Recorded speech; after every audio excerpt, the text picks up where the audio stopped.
Selamat berjumpa kembali, sobat-sobat Lumen yang terkasih.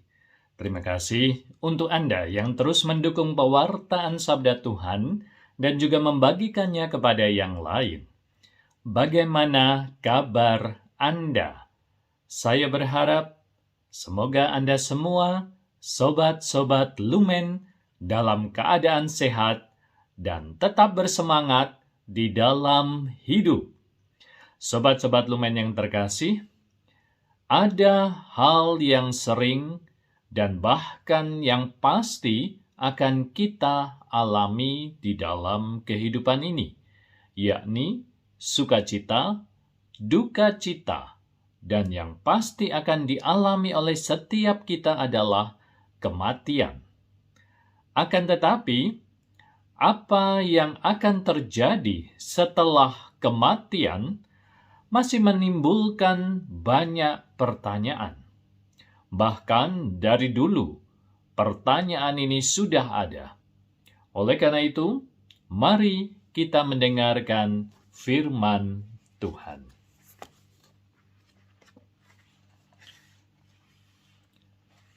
Sekali peristiwa, datanglah kepada Yesus beberapa orang Saduki yang tidak mengakui adanya kebangkitan.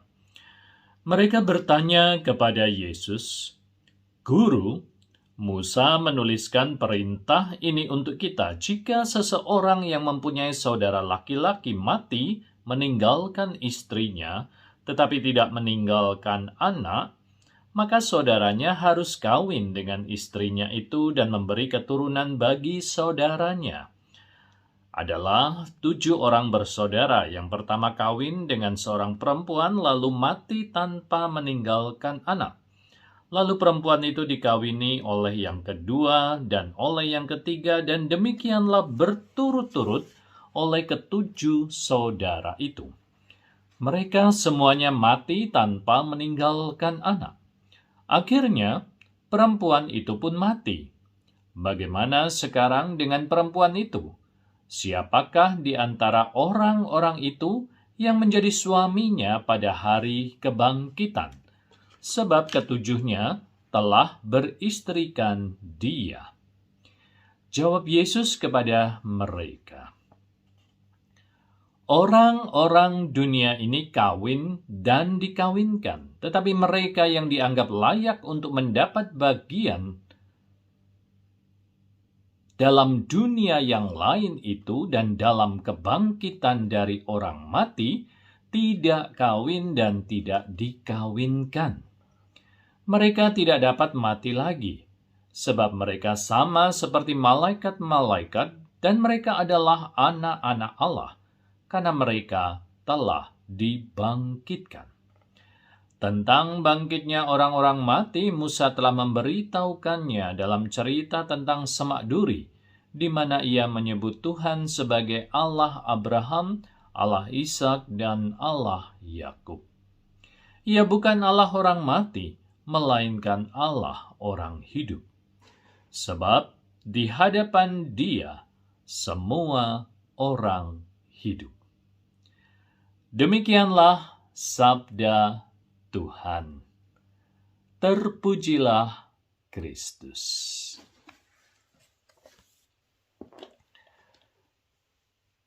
Sobat-sobat Lumen yang terkasih, apa yang akan terjadi di depan kita seringkali masih menimbulkan tanda tanya.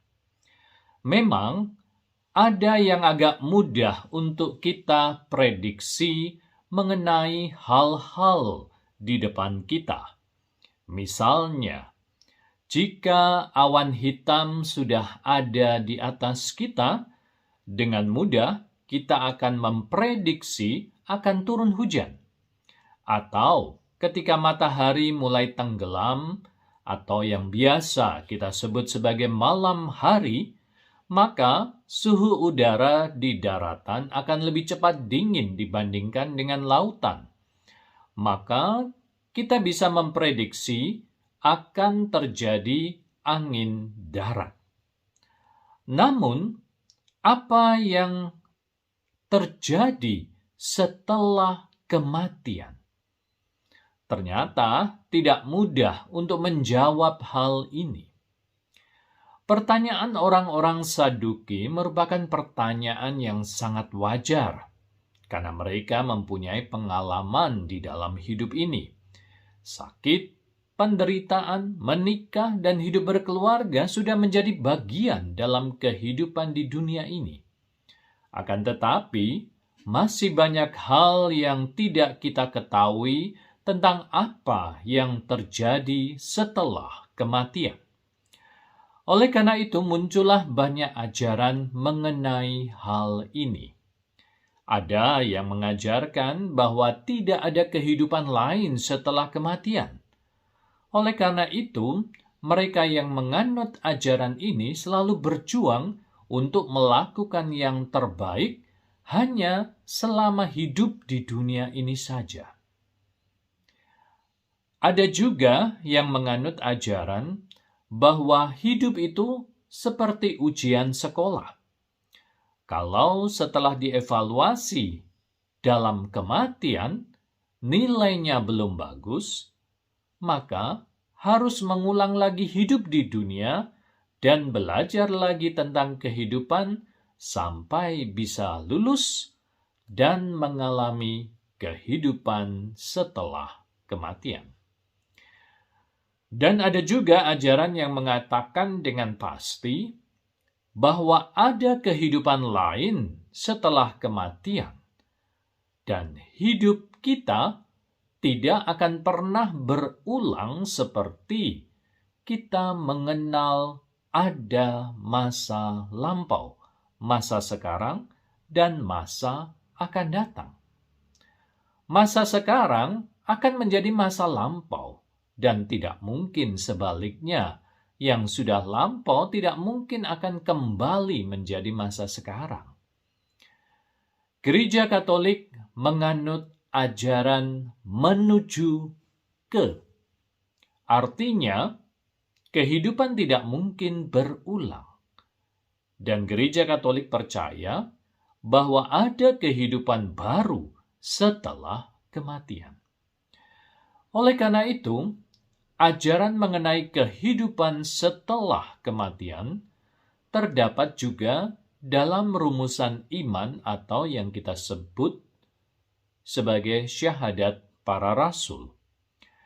Aku percaya akan Roh Kudus, Gereja Katolik yang kudus, persekutuan para kudus, pengampunan dosa, kebangkitan badan, kehidupan kekal. Gereja Katolik percaya akan adanya kebangkitan badan dan kehidupan kekal yang akan kita dapatkan setelah kematian. Itulah sebabnya di dalam Gereja Katolik pada tanggal 1 November dirayakan Hari Raya Semua Orang Kudus. Dan pada tanggal 2 November merupakan peringatan arwah semua orang beriman. Melalui perayaan-perayaan ini, Gereja Katolik hendak menunjukkan proses perjalanan hidup kita dari dunia ini yang disebut sebagai gereja yang sedang berjuang.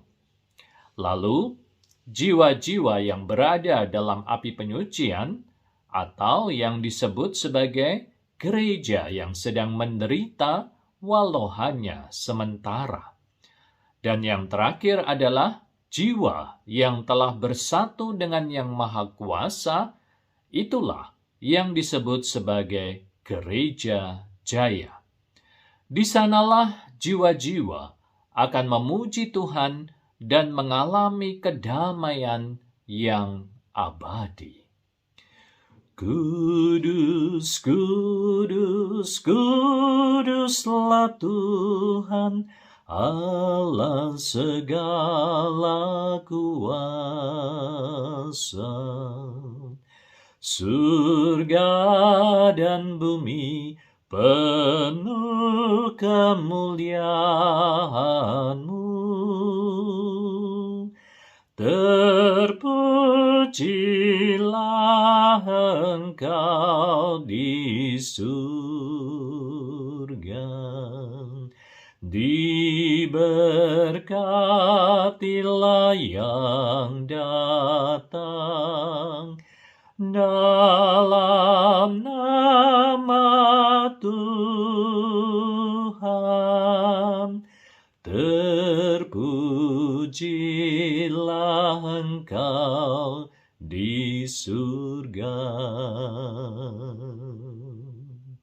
Sobat-sobat Lumen yang terkasih, selama masih ada kesempatan hidup di dunia ini, mari kita berbenah diri dan mempersiapkan diri kita menuju kehidupan yang abadi.